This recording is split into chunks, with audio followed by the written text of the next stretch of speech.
You have found us, the number one podcast for you who get up every day and get after it, bringing fitness to those around you. Sometimes, whether you realize it or not, Kim, we do some amazing things in this podcast. Mm-hmm. What do we do?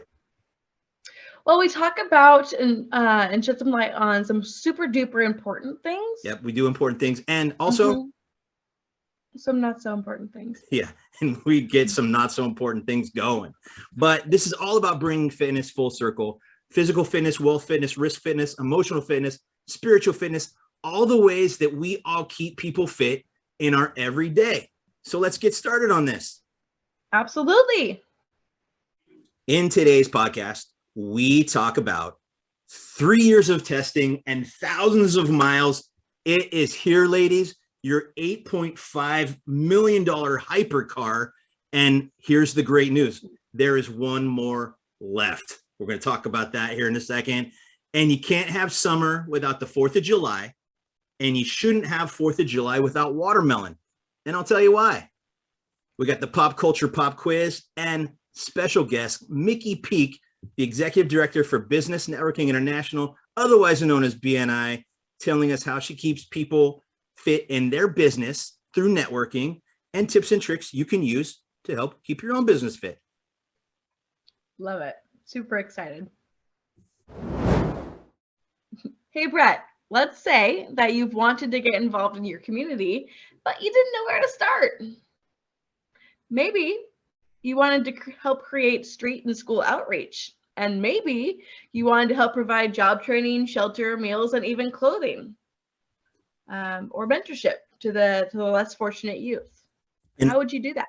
Well, I know that I can do all that with an organization that's been creating opportunities for youth to thrive since 1997, just by simply buying a cup of coffee from them. That's right. You nailed it. Exactly. But here's also the great thing about Coffee Oasis is that if you are not a coffee drinker, but you still want to be involved, I'm still trying to process that not a coffee drinker thing. But anyway, if you still want to be involved, Coffee Oasis is looking for sponsors and donors for their 9th annual Hope Gala on October 15th. So to participate in this, if you want to do that and you didn't want to buy a cup of coffee, go to coffeeoasis.com or click on the link in the description below. I love it. I love it. And another thing I'll throw out there, even if you're not a coffee drinker yourself, because we have Micki Peak on here today, and a bunch of business owners may be watching this at some point. One fantastic idea would be to buy a bag of coffee from Coffee O and deliver it to your favorite partner. So somebody that has another office, maybe it's a lender or a realtor's office, or the local, I don't know, hair salon, but just deliver coffee to those other businesses that you love out there. Absolutely. And whether you buy a cup of coffee, whether you buy a bag for your friendly neighbor, sponsor, or even attend the gala, let them know that you are Fitness Full Circle family. That gets you some street cred. Yeah, there's no discount for that, but they'll give you give you some street credit there. Because Brett, where you get your coffee may not mean much to you, but it means everything to them. That's true. So go to their business, and what do? Buy some coffee. That's right. So listener comments, Kim. We went through listener comments. I'm concerned right now. I think that possibly our software might be too good and editing it out, all the comments, because we haven't got any. So do me a favor, listeners, 7.5 of you, drop us a comment on any one of the platforms at all, because we just want to make sure that it's working. Did you say 7.5? Didn't we start at like 11? We've gone down. It's the summer months. Something's wrong. People are on vacation.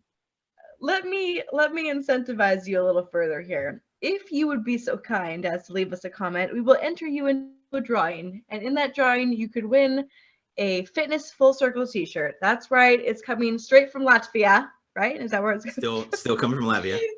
When that order comes in, you're going to be hot on that list to receive one. And I'm telling you, there's not a ton of comments right now. So you have a really good shot to win that. So I would highly recommend you drop us a comment and make sure that our software is in fact still working. So get after it. I would love to chat about things, Brett, that are not so important. Yeah, and this is it. 3 years of testing and thousands of miles of perfecting the 110-year anniversary Bugatti Cento Dieci supercar is here, according to the Robb Report. Sports cars, there's sports cars, there's supercars, and then there's hypercars, and the Bugatti Cento Dieci is that car. The Cento Dieci, you know what that actually means? I can't even fathom how it's spelled, so no. 110. It means 110. Very creative. It sounds so much sexier, Cento Dieci, than the Bugatti 110. But anyway, this is gonna amaze you, or gonna bore you. It's 4 liters, 1,600 horsepower, 0 to 60, 2.4 seconds, and 240 mile per hour. It could probably go faster, but there's an electronic limiter on the speedometer, so you can't go that fast. List price $8.5 million, and you're saying to yourself, 1,600 horsepower. What's that like? Well, it's like driving 8 Toyota Camrys or 4 Camaro SSs, right? Well, I'm just confused. So let's say that you do have the spare change around to spend that kind of coin on a vehicle. Where are you even allowed to drive it? California? I can't figure out where you can just drive that so fast. I don't know. And so what kind of, I'm always looking at things to say, how can a personal trainer benefit from knowing this? And I was like, I can't, but I have a lady from Acre Insurance Group in this podcast right now. We're going to talk about that. Because it's 9 out of 10 of these cars are gone, but there's still one left. Write this down, ladies. On the Dutch marketplace, on a Dutch eBay, there's still one available. You're gonna have to pay over sticker, about $5 million over sticker. You can get it for $13 million. So, but when I got to thinking about that, I was like, Kim, you know what? Liability insurance isn't gonna cover this thing. We're gonna need a policy. I guess there's gonna be actual cash value conversation about that vehicle, huh? Yeah, because I'm kind of wondering if there's going to be like a gap. If there's going to be like a gap in there. Well, I mean, if you're the type of person to buy this vehicle, hopefully you don't need the gap. Hopefully you don't need to finance it so much as to do that.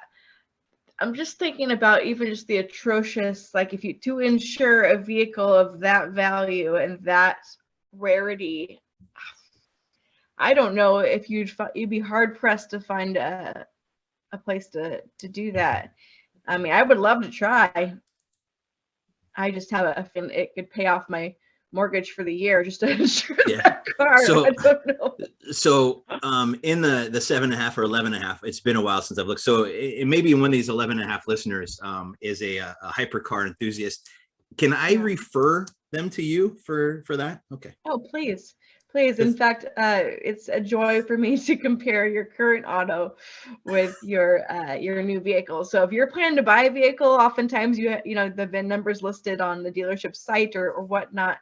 I'm a great resource for my clients to take a look at what that would cost you, because people don't understand that different vehicles will be different prices. There's 100 or maybe even 1,000 different factors that go into each vehicle and rating for each person. And so people switch from a 2006 Hyundai to a 2017, I don't know, BMW, and they're shocked that the price would change on their insurance. And it's like, well, you have to consider the fact that there's risk, safety, and different things like that go into different facets of it. So all that to say, Brett, yes, if someone wants to take a look at insuring a hydro vehicle or any vehicle, I'm happy to help. Perfect. Good. Hyper vehicle. Oh. Yeah, this one. Yeah, do not drive this one into the water. No, not unless you have full. Yeah, not unless you have full coverage insurance, please. I'm sorry, for $8.5 million and or $13 million for the overpriced sticker option, I would say it better go into water. Yeah. As well. Well, the cool thing about, speaking of water, is the car only comes in blue. You don't have a choice of colors. You can only get Bugatti blue. So Really? yeah, just so you know. Yeah, for sure. The only thing that's more amazing than that is 9 of these things have already been sold. Somebody's buying $9 million cars. I guess I'm just more simple than that. I guess give me the, $30,000 MSRP where I can choose whatever color I want, whatever fixtures I want. I don't want some 9 million, like must have this blue color. Yeah. Well, and I'm not a big change person myself. I don't really like change. That's why I'm still driving a 20-year-old Chevy Tahoe. So, because I fear change. Tahoes are great. I fear change. Okay. So summer is here. I know those of us in Western Washington, it might not feel like it. I think I heard that we have had like 5 days over 70 degrees this year. But anyway, summer is here, and so is the 4th of July. And the 4th of July picnics, sweet treats you can have during summer without wrecking your beach body. I got it here. As a personal trainer, I'm always willing to help people out, as well as judge people while I'm at these parties on their intake. But what I wanted to talk about is watermelon. Watermelon, is it a fruit or is it a vegetable? We don't know, depending upon who you ask. Watermelon is common relationship to the cucumber, the squash, and the pumpkin, which kind of makes it a vegetable, but then we all know it's delicious like a fruit. So it's got to be a fruit. It's got seeds. Isn't that the rule to make it into a fruit? Well, like even a tomato. By definition of what constitutes a vegetable, it's also vegetable as well. So, we're going to combine some fruits and vegetables here. Right. But here's the cool thing about watermelon, everybody. It's low in calories and it's low in sugar. So a cup of this is only 50 calories. In the 50 calories, you got vitamin C, you got vitamin A. Everyone knows what vitamin C is good for, right? But you got vitamin A, which is good for your skin and for your eyes. It's got vitamin B6, which, let's nerd out real quick. It helps break down the proteins, boost immunity, and also nerve function. Got potassium, aiding in regulating your blood pressure. And this great thing called lycopene, which is what makes it red, but it's also been shown to decrease cancers. Wow. I know. I'm telling you, you got to put this watermelon in your 4th of July picnic, right? Well, and watermelon's delicious, like you said. It's good for everything. But it reminds me of a story, Brett. The only 5K I've ever done, because as you know, Brett, I don't like to run. But that makes 3 of us. I'm pretty sure all 3 of us would raise our hand to that one. But I was invited and kind of forced into this 5K at one point in my life, and at the very end of it, the incentive was when it was kind of a 4th of July 5K almost. It was like that same week or something. Or no, must have been Cinco de Mayo. Because either way, at the very end of it, you got watermelon margaritas. I think they're watermelon jalapeno margaritas. But now I'm curious, Brett, what are the, add some metabolism burning jalapeno and some tequila in there to kill what ails ya. I mean, it sounds like it's a pretty healthy drink. Yeah. It's watermelon. I did not see this conversation going this direction, but I love it. Because on hot summer days, or after finishing a 5K, you need to replenish yourself with water. And maybe not tequila or vodka, but 90% of watermelon is water, and something people don't consume enough of. So you can also get your sweet treat. You get all these vitamins, all these minerals, and you get your water in there too. Americans don't eat enough fruits and vegetables in their daily nutrition intake, and this is a fruit and a vegetable. But here's what I'm going to say. Like everything, moderation. If you want to take down half a watermelon, it's still 700 calories. 700 calories is 700 calories. And so everything is okay in moderation.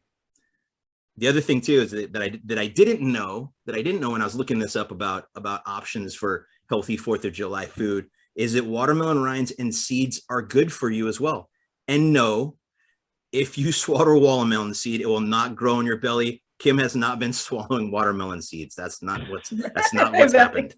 That's not what's happened there. So Well, I guess, yeah, for our listeners watching this, it's because he's saying that not because he's being mean or picking on me, but because I'm pregnant, 6 months pregnant. So there's not a watermelon in there.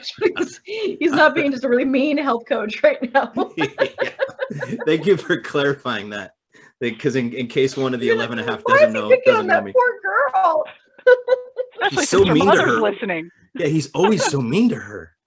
So to sum it up, folks, you're gonna have your burgers, you're gonna have your hot dogs. I get it. But if you want to add some sweet treats and not wreck that beach body that you've been working on all summer, watermelon's not a bad choice. Yeah. Even if it's a margarita or a vodka, I suppose. But again, moderation. We're got time to introduce her yet? No, or we will gotta I? do What's pop next? culture pop quiz. Okay. See, we make our guests sit through all of our banter for 20 minutes, and it'll be funny. Well, because we Finally want to put on display that nothing you say will be as dumb as what we've already said.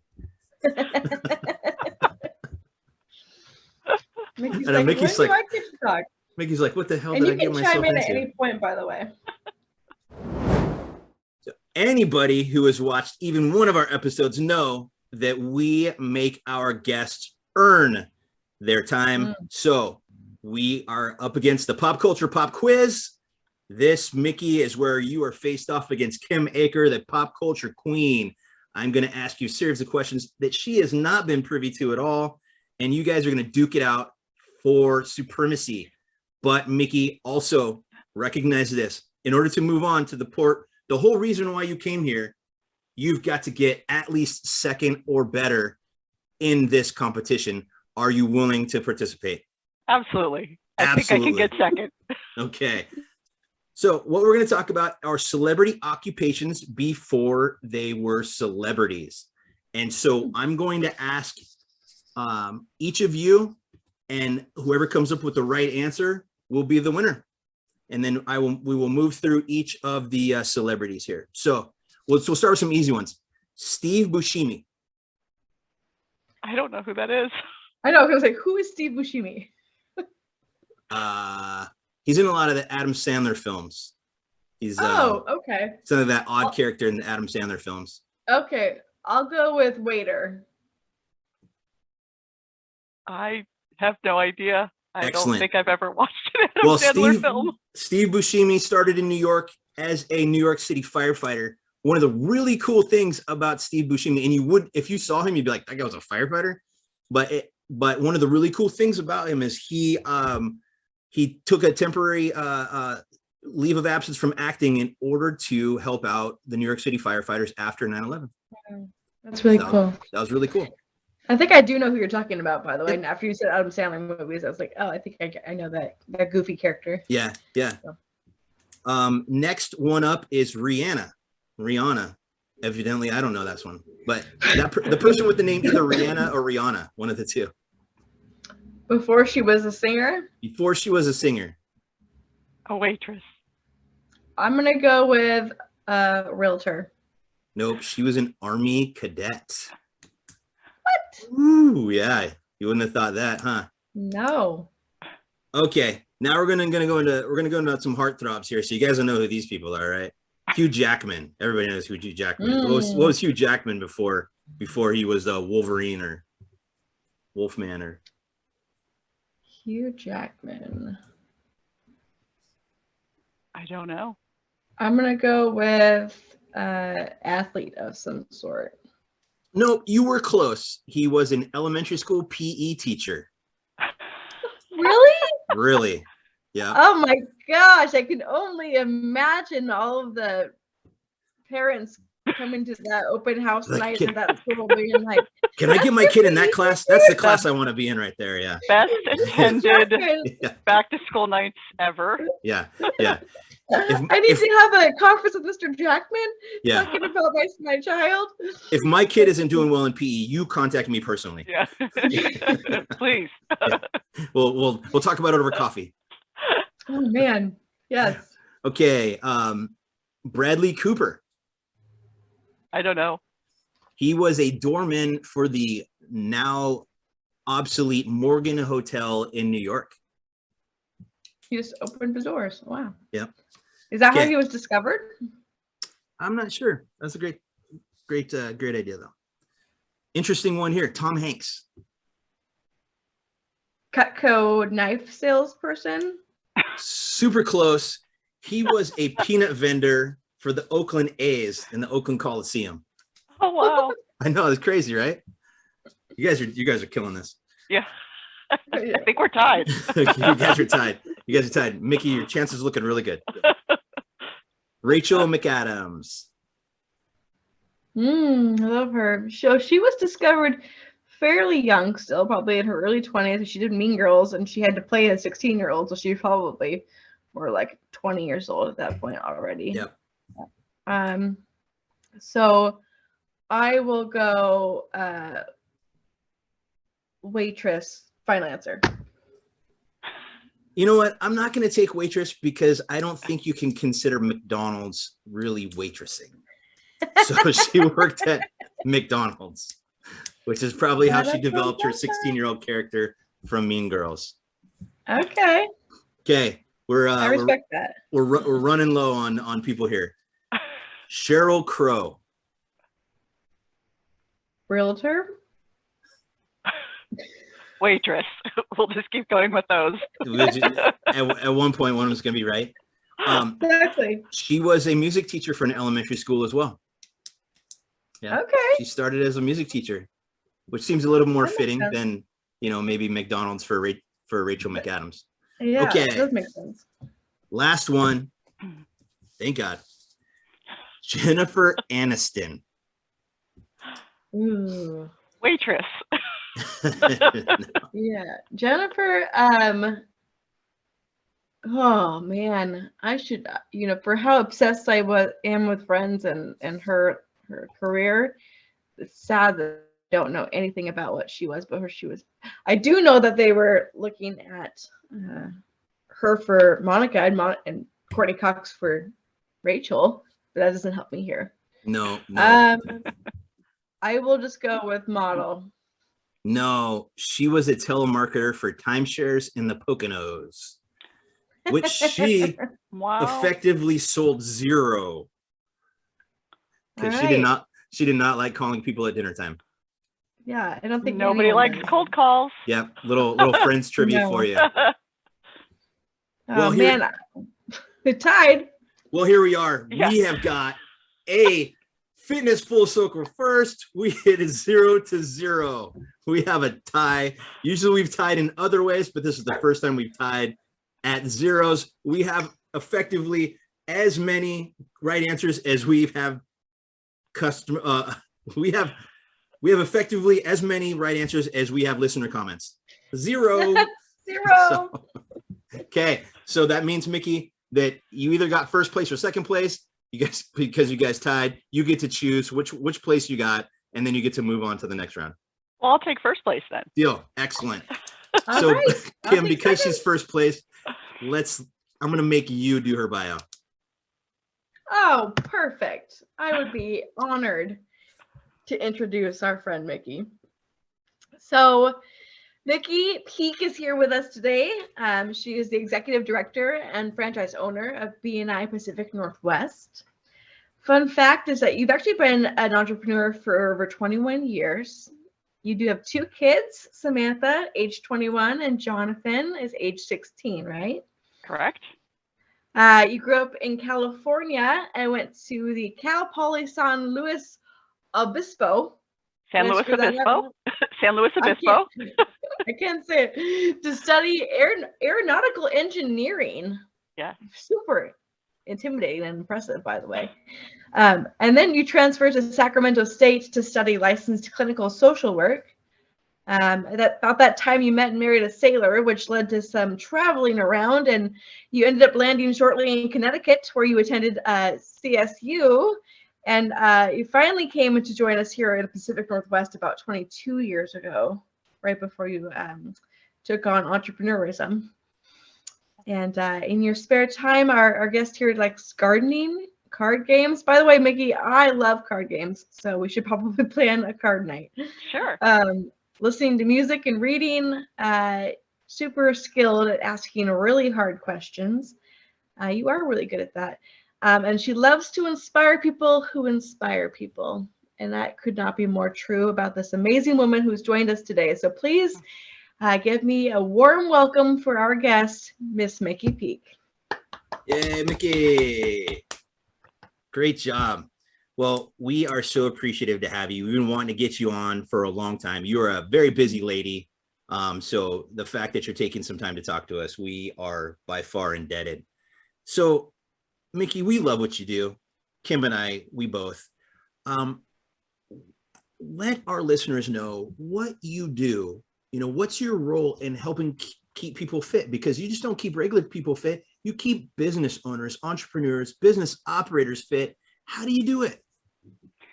I love having conversations with entrepreneurs, whether they're part of my organization or not. There's a lot of myth and misunderstanding as to what networking really is.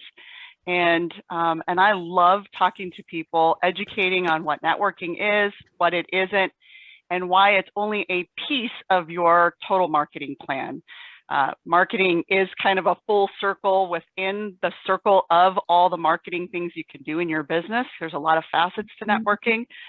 There's a lot of facets to networking, but it shouldn't be necessarily the only thing someone does. But I'm not an expert in the other things. I am passionate about the networking. That's what I've educated myself on over 20 years, because people kind of look at me funny when I say there's an art and a science to networking.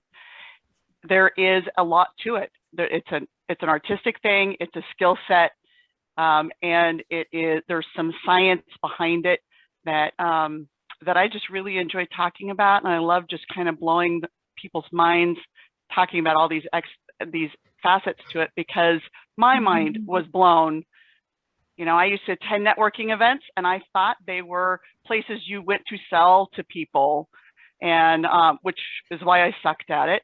But it was a great learning experience that I share with some embarrassment to say, this is not what networking is.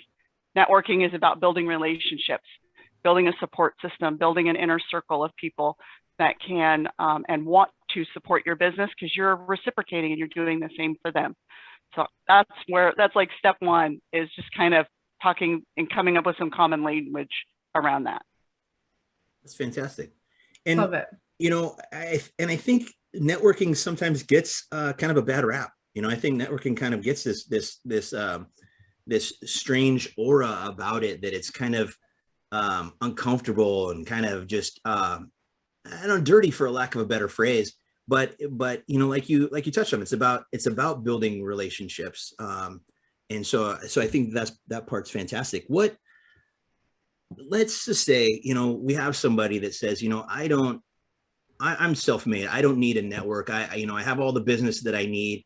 You know, networking maybe isn't for me. What is that? That could be a dangerous strategy, couldn't that? Absolutely. And I couldn't disagree more, because I think if you're responsible and you care about your community and you care about your business community, it's not just about what you get out of networking, but what you can give. And there are hundreds of entrepreneurs that are out there, and they don't know what to do, and they don't know how to do it right. And so maybe you do have everything that you want right now, but you should be bringing in the next generation of business owners and teaching them and showing them how you did it. It might not fit exactly what they do or what they want to do, but they need a place to start. They need someone to talk to and to brainstorm with to figure it out. So if you're not getting anything out of it, then think of it as a way to give back to the business community that supported you in business and helped you get to where you are. I think that's great. That's absolutely wonderful. Yeah, for sure. Yeah. Well, I know that BNI has been super important for my business since I've joined. I know Brett can say the same, as we've started out as new entrepreneurs for ourselves in our own industries. So what would you say to the other new business owners out there, just some simple ways they'd start thinking about now to keep themselves fit as they move into networking for the first time, maybe ever? Start simple, but start with something. And when you're starting a new business, you don't have a budget to play with. So you want to be very strategic, and you're not looking for the cheap. The cheapest isn't going to get you more results than something you're investing more money in. Because if you go to a free networking event, free networking group, you could attend a dozen of them and get absolutely nothing out of it, but your time is valuable. So you're losing money by attending, even though you're not paying anything to be there.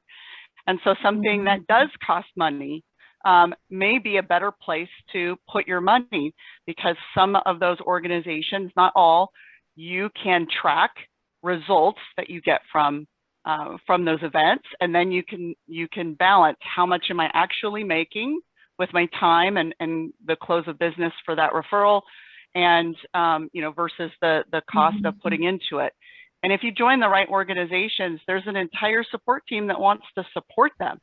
My organization would not succeed if people weren't being successful in their business. And I absolutely think all day long, how can I help someone make more business? That's all I want to do. I love helping people make more business. So you've got cheerleaders behind you when you join the right organization. Yeah, and I think that was really important for me. When I first heard you speak, it was exceedingly powerful. And you talked about the idea that we all work together. If all businesses work together, we all succeed. And I had come from a completely different structured company where it was just about us, and it was about dominating competition and then dominating competition. And that was our entire focus. And just to listen to you and talk about it's people helping people. It's not networking like you're standing around passing around business cards and these handshake agreements that I'm going to do business with you, you're going to do business with me. But it's about people helping people and bringing people together in these relationships, which is how I met Kim, and I have a wonderful relationship with Kim, and how I met you, Micki, and I have a wonderful relationship with you, because we're all in this together. Business is whether you're doing any of those facets of fitness, whatever that might be, risk fitness, health fitness, emotional fitness, spiritual fitness, we're all in this together. And what you do really epitomizes that. And that idea of competition, that's a corporate idea that we think that as small business owners that we need to have the same mindset. And it is, there's enough business to keep every business afloat. We don't have to compete with each other for business. We can collaborate and share and help each other, support each other more in business. And when you take like marketing and business classes in colleges and universities, that is exactly the mindset that they teach, is to outmarket, crush your competition. There are no colleges and universities that teach you how to build a business through building relationships in your business community. And I think where it really comes into play is you take a situation like COVID and the shutdowns and all of the business that had sucked up and on the infancy of recession, and those that had good, strong relationships, those that had good, strong network structures did well. Some of us thrived during COVID because we had an entire team of salespeople. We had an entire team of support people. And I think, that's a really important piece as we look at a very unstable future that we're going into, that we all might be really busy right now, but 2 years from now, I'm going to be glad that I have the support system that I have currently. Right. And that's, I think that's a lot of what it is. We don't plan business for today. We plan business for what it's going to look like a year from now or 2 years from now. So true. I've had many conversations with people who are during the busy times for real estate and mortgage and things like that. And they've all told me, I don't build my business during the busy times to get busier. I build my business during the busy times so that it will carry me through when the market changes. And they're doing the front end work, even though they might not feel like they have time to do it. they're doing it and they're planting seed after seed after seed so that they can still have a harvest when So the market smart. changes and maybe, you know, the interest rates are too high, or it goes back to what it was in the 70s or 80s with really high interest rates, and it's almost impossible for someone to maybe get a house. And I love hearing those comments because I hear I'm too busy all the time. It's so true. So Micki, one of the questions that we love to ask our guests is, if you were to write an autobiography, what would be the name of that book, and or hopefully someday it'll be a movie, but Who what knows? would be the name of your autobiography? Succeed Anyways, how to move your business forward through child raising, through depression and divorce. Nice. That is a really long title. I love it. Sorry. Are you writing that book right now? It's very specific. I'm Yeah. living that book right now. Yeah. Well, take notes. It sounds like a great book. So it would not be Fitness Full Circle without a twist in here. Micki, who would be cast for your character? Oh, who would be cast for my character? Oh my gosh. Ooh. Well, definitely not any of the people that I bombed out on their previous careers. I don't know. I'd like a younger, prettier self of me. So that, you've stumped me. I'm drawing a blank. I'll think of it after this is over. I know her age today, but I've seen her in movies before, and several years ago. But Diane Lane would be a beautiful character for you. I love Diane Lane. I could see her. Yeah. Yeah, I feel like a younger Annette Bening. She's a very classy woman, very classy lady. Yeah. I like that too. We're just throwing some ideas out for you. We already had a chance to think about this, so we're good. So Micki, you're very inspirational, and one of the things that you said is you love to inspire those who inspire. We would like to know what one person inspired you. Who lit your Phoenix on fire? His name is Gary Jacobs. He was my executive director 20 years ago when I first started in BNI, or 19 years ago. And I don't know why, but he saw something. I mean, I was young, I was dumb, I didn't know what I was doing in networking, but I love education. I love learning. I love being around people who are smarter than I am, which is just about every room I'm in. So I'm always good wherever I go. Not in this room. I want to learn from every interaction, every conversation. And I think he enjoyed being in that teacher role to someone who really wanted to learn everything he had to teach. And so he coached me, mentored me for about 10 years, and then sold me part of his business when he was ready to retire. And that's been 11 years. And we don't keep in touch as much as I wish we could, because he's moved out of the state, but we would still have lunch a couple of times a year, and we've stayed in contact. So definitely Gary. Love That's that. fantastic. Yeah. Well, and so I would thank Gary as well, because without Gary's influence, Kim and I would probably not have joined BNI. So and maybe he'll be a new listener. I'll send him the link, and you'll have a new listener. There you go. Hey, 12 and a half. Yeah. Give us a comment, Gary. We'll give you a shirt. We're gonna call that a dozen, Kim. Micki, fantastic job with that interview. You did a tremendous job. We knew you would. So for that, we're going to allow you to go through the grinder. The grinder is a series of simple would you rather questions relating to the topics in the podcast, general topics, or Micki, whatever we feel like. Okay. Are you ready for the grinder? I don't know. Maybe. Yes. Okay. Let's do it. This one came as a result of an angry text message that I got from you the other day. Would you rather know the end of a dramatic TV series before you watch it, or be surprised? I'd rather know.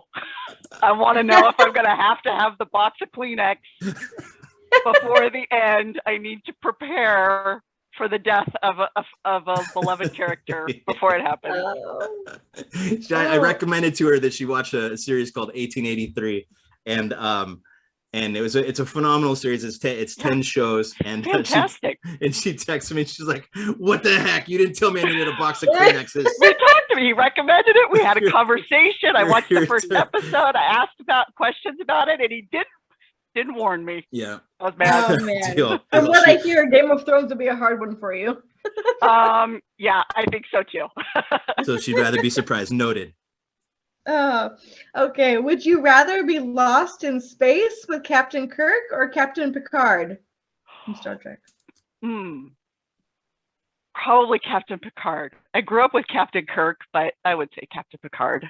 Yeah, we knew you're a Trekkie, so we need to get accent. It's the accent. That's what it is. Sucker for an accent, huh? I am a sucker for an accent. Okay. Would you rather do Dancing with the Stars or a TED Talk?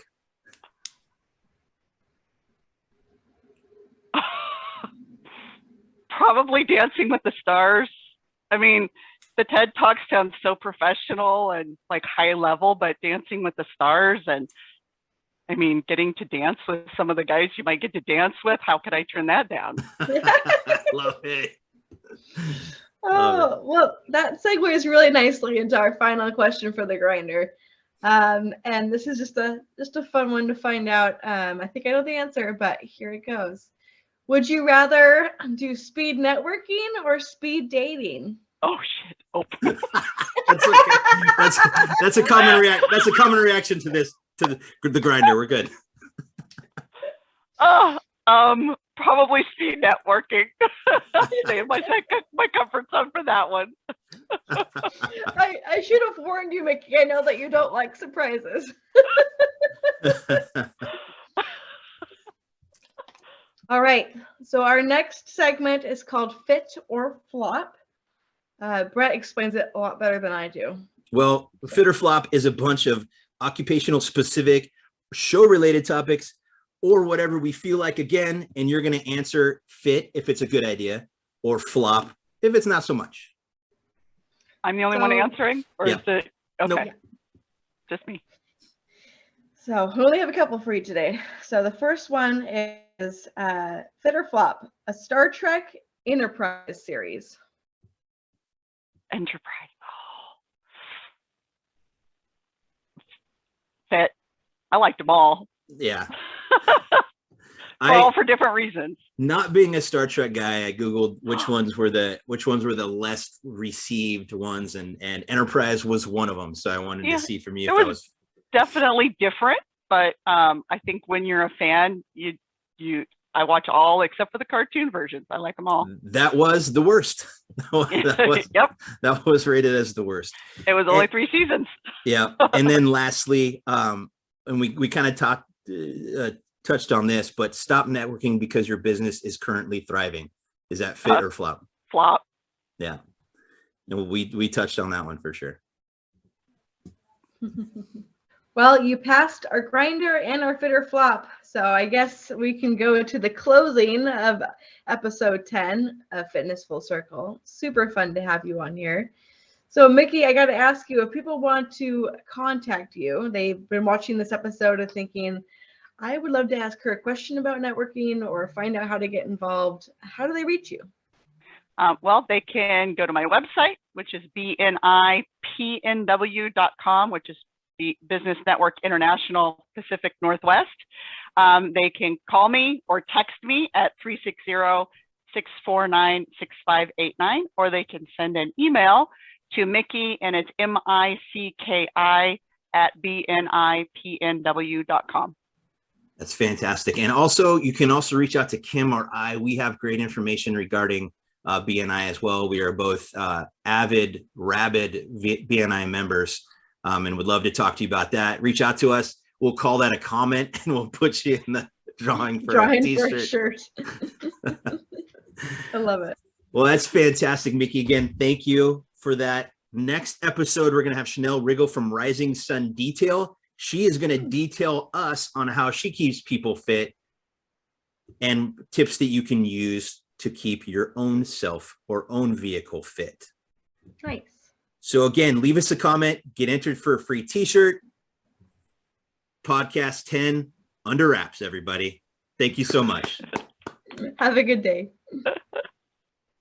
Bye.